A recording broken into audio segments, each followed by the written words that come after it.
जैसे कि आप सभी जानते हैं कि भगवान शिव ने धरती लोक के 12 जगह पर अपने भक्तों को खुद दर्शन दिए और वही 12 जगह आज भगवान शिव के ज्योतिर्लिंगों के नाम से जाने जाते हैं। हिंदू धर्म के ग्रंथों के अनुसार जब तक मनुष्य भगवान शिव के इन 12 ज्योतिर्लिंगों का दर्शन नहीं कर लेता तब तक उसका मनुष्य जीवन पूर्ण नहीं होता। आज के वीडियो में हम आपको भगवान शिव के ज्योतिर्लिंग के बारे में वो कथा बताने जा रहे जिसके बारे में अधिकतर जनमानस नहीं जानते, जबकि इसका वर्णन शिव पुराण में बड़े ही विस्तार से किया गया है। नंबर 1, सोमनाथ ज्योतिर्लिंग। शिव पुराण के अनुसार सबसे पहले सोमनाथ ज्योतिर्लिंग का नाम आता है। इसके बारे में बताया जाता है कि प्रजापति दक्ष ने अपनी 27 कन्याओं का विवाह चंद्रमा के साथ किया था। चंद्रमा को स्वामी के रूप में पाकर सभी कन्याएं खुश थे और चंद्रमा भी उन्हें पत्नी के रूप में पाकर निरंतर सुशोभित होने लगे। उन पत्नियों में जो रोहिणी नाम की पत्नी थी, चंद्रमा उससे सबसे ज्यादा प्रेम करते थे, जिससे बाकी पत्नियां दुखी रहने लगी। एक दिन वे सभी अपने पिता प्रजापति दक्ष के पास गई और उन्हें पूरी कहानी सुनाई।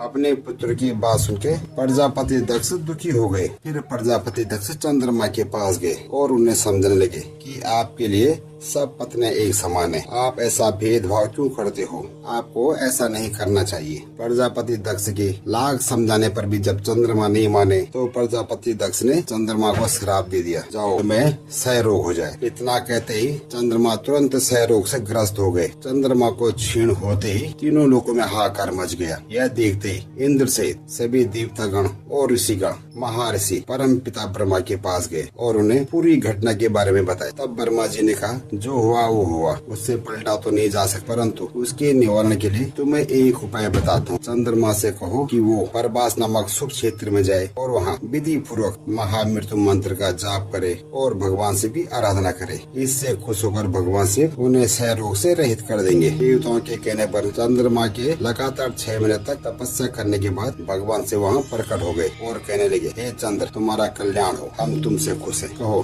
क्या वर चाहिए आप? भगवान शिव की बात सुनकर चंद्रमा ने उन्हें प्रणाम करते हुए कहा, हे प्रभु, अगर आप मुझसे प्रसन्न हैं तो मेरे शरीर को क्षय रोग से निवारण कीजिए। मुझसे जो भी अपराध हुआ उसके लिए मुझे क्षमा कीजिए। तब भगवान शिव ने चंद्रमा से कहा, हे चंद्र, एक पक्ष में तुम्हारी कला प्रतिदिन क्षीण होती जाएगी और दूसरे पक्ष में वही कला निरंतर बढ़ती जाएगी। फिर चंद्रमा ने भगवान शिव की स्तुति की। भगवान शिव की स्तुति से प्रसन्न होकर भगवान शिव निराकार रूप से साकार रूप में प्रकट हुए, अर्थात लिंग के रूप में प्रकट होकर सोमेश्वर कहलाए और सोमनाथ ज्योतिर्लिंग के नाम से तीनों लोकों में विख्यात हुए। ऐसा माना जाता है कि जो कोई भी मनुष्य सोमनाथ जाकर भक्ति भाव पूर्ण से इस ज्योतिर्लिंग का पूजन करता है वो चंद्रमा की तरह क्षय और कोढ़ आदि रोगों से मुक्त हो जाता है।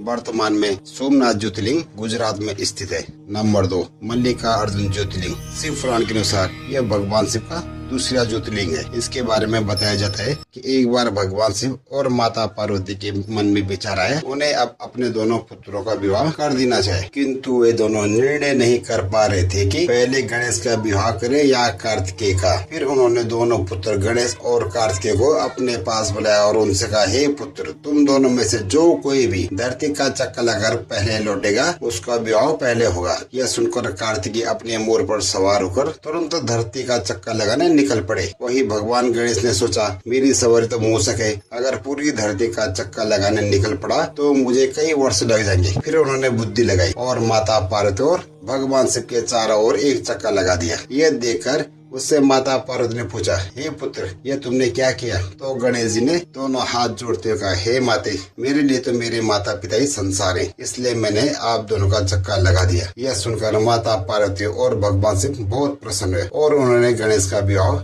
विश्व रूपम की दोनों पुत्रियां रिद्धि और सिद्धि के साथ में करवा दिया। उधर जब कार्तिकेय भ्रमण करके वापस आता है तो गणेश जी के विवाह में पता चलता है, जिससे कार्तिक को बहुत बुरा लगा और उन्होंने निर्णय कर लिया कि वे कभी भी विवाह नहीं करेंगे और फिर वे क्रौंच पर्वत पर चले गए। बाद में माता पार्वती और भगवान शिव की वहां जाकर अनुरोध करने पर भी वे नहीं लौटे और वहां से 12 कोस दूर चले गए। तब भगवान शिव और माता पार्वती ज्योति रूप धारण कर वहीं प्रतिष्ठित हो गए। उस दिन से भगवान शिव का यह मल्लिका अर्जुन नामक ज्योतिर्लिंग तीनों लोकों में प्रसिद्ध हो गया। इस लिंग के बारे में बताया जाता है, इस लिंग के नाम में मल्लिका का अर्थ है माता पार्वती और अर्जुन का अर्थ है भगवान शिव। और ऐसा माना जाता है कि अमावस्या के दिन भगवान शिव और पूर्णिमा के दिन माता पार्वती अपने पुत्र कार्तिकेय से मिलने यहाँ स्वयं आते हैं। वर्तमान में भगवान शिव का यह ज्योतिर्लिंग आंध्र प्रदेश में स्थित है। तो अभी तक दोस्तों आपने भगवान शिव के 2 ज्योतिर्लिंगों की कथा देखी है। आपको ये कथाएं कैसे लगी कमेंट करके जरूर बताना। बाकी कथाएं लेके हम जल्दी हाजिर होंगे। फिलहाल आज की वीडियो में इतना ही। वीडियो पसंद आए